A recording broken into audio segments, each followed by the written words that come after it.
Bonjour Christine d'Oliveira, on vous connaît sur les antennes de la French Radio, on vous a suivi dans l'élection municipale pour la Freguesia de Santo Antonio.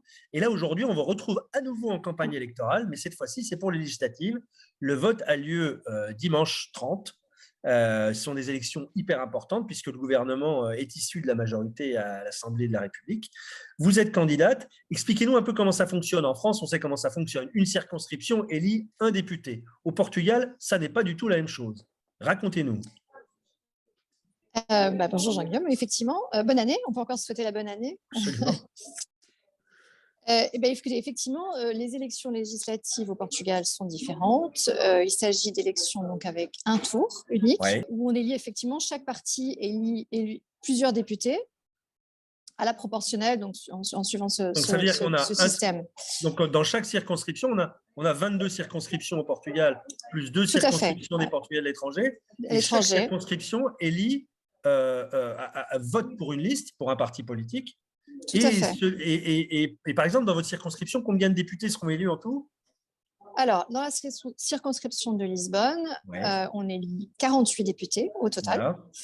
Moi, je suis candidate pour la liste du PSD, le parti de centre-droit, le Parti social-démocrate.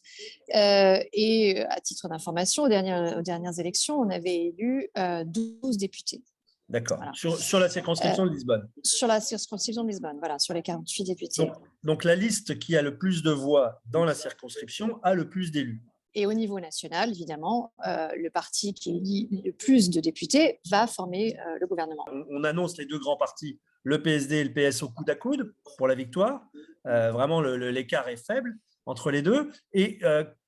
Mais on est presque sûr, alors après ce sont des sondages, mais que ni l'un ni l'autre n'aura la majorité absolue. Comment vont-ils pouvoir gouverner? Alors effectivement, à en croire les sondages, les deux partis sont au coude à coude et donc ça va nous amener à une difficulté technique qui va obliger à ce que les partis fassent des alliances.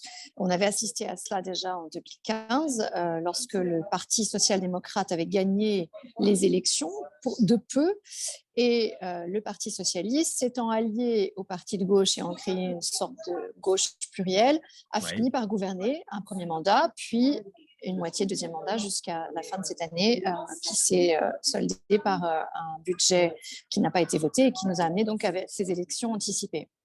Donc on s'attend à ce qu'on se retrouve à peu près dans la même situation, probablement. Évidemment, on saura plus le 30. Et effectivement, ça va nous amener aussi à ce que les partis fassent des alliances et puis éventuellement, sur certains sujets, plus tard, celui qui formera un gouvernement fasse des accords ponctuels avec éventuellement d'autres partis. Deux types d'alliances, soit une alliance, une coalition gouvernementale, soit des accords sur certaines questions, des accords instantanés, on va dire, sur certaines questions. Pour voter des budgets. Alors, sachant que jusqu'à hier, le Parti socialiste avait dit demander, réclamer la majorité absolue et disait ne pas être disposé à faire d'accord avec des partis qui ne soient pas les partis de gauche, que les 10 partis de gauche avec lesquels il était allié disaient ne pas l'appuyer. Le Parti social-démocrate, puisqu'en parlant des principaux, donc lui était ouvert aux alliances, excepté avec le parti Chega, qui est le parti d'extrême droite. Aujourd'hui, les sondages annonçant un résultat bien meilleur pour le Parti social-démocrate, le Parti socialiste nous a annoncé hier être déjà à disposition de faire des alliances. Donc vraiment, ça va être vraiment c'est une grosse inconnue. On sent jour après jour qu'il y a une grande mobilisation. Alors on va voir si ça se traduit aux urnes, en espérant que oui, qu'effectivement les Portugais aillent voter, qu'on ait le moins d'abstention possible. On va suivre avec attention. On vous souhaite bonne chance pour la fin de la campagne. Merci d'avoir pris le temps de nous répondre et réponse le 30 au soir. Tout à fait. Merci à très bientôt. Merci à Christine. Bientôt. La French Radio. Portugal.